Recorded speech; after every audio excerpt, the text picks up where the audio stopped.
Shalom pendengar yang dikasihi dan mengasihi Tuhan Yesus Kristus. Berjumpa lagi dengan saya Cynthia dalam waktu teduh. Marilah kita menyiapkan hati kita untuk mendengarkan firman Tuhan. Kiranya hikmat dari Allah Bapa yang memampukan kita untuk mengerti firman dan melakukannya dalam kehidupan sehari-hari kita. Renungan harian hari ini berjudul Saya Bayar Kemudian.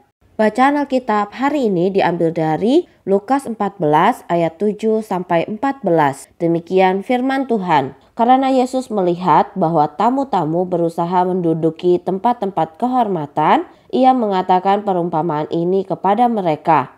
Kalau seorang mengundang engkau ke pesta perkawinan, janganlah duduk di tempat kehormatan, sebab mungkin orang itu telah mengundang seorang yang lebih terhormat daripadamu, supaya orang itu yang mengundang engkau dan dia jangan datang dan berkata kepadamu, berilah tempat ini kepada orang itu. Lalu engkau dengan malu harus pergi duduk di tempat yang paling rendah. Tetapi apabila engkau diundang, pergilah duduk di tempat yang paling rendah.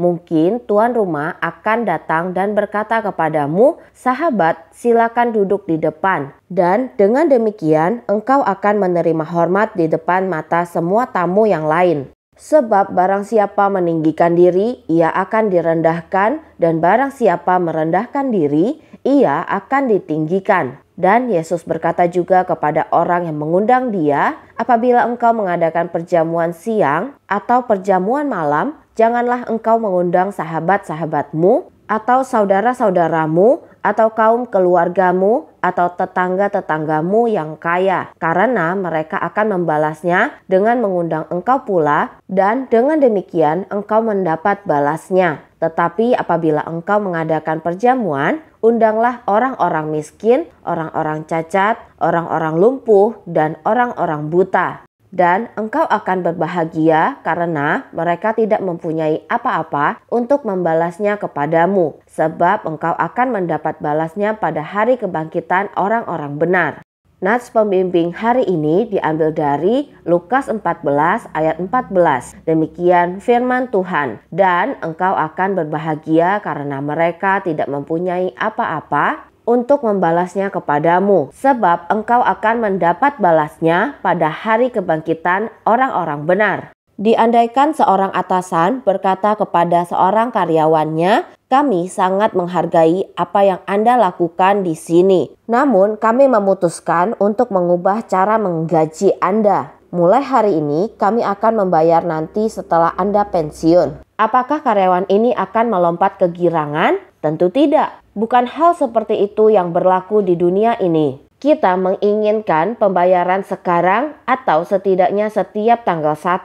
Tahukah Anda bahwa Allah berjanji untuk membayar kita kemudian jauh ke depan dan Dia meminta kita bergirang karenanya? Yesus berpendapat bahwa upah terakhir kita atas hal-hal baik yang kita lakukan di dalam namanya diberikan setelah kita mati. Dalam Lukas 14, Yesus berkata bahwa jika kita memedulikan orang miskin, orang lumpuh, dan orang buta, upah kita atas perbuatan baik ini akan diberikan pada hari kebangkitan orang-orang benar.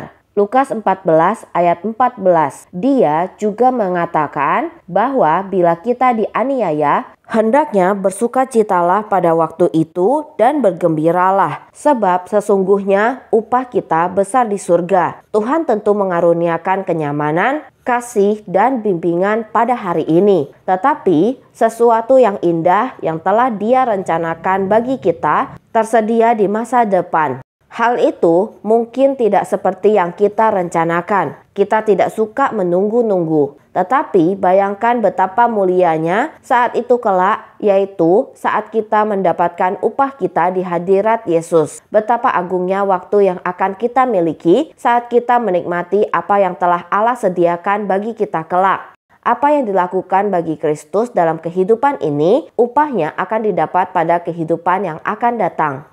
Demikianlah renungan harian hari ini. Sampai jumpa lagi pada kesempatan berikutnya. Tuhan Yesus memberkati kita semua.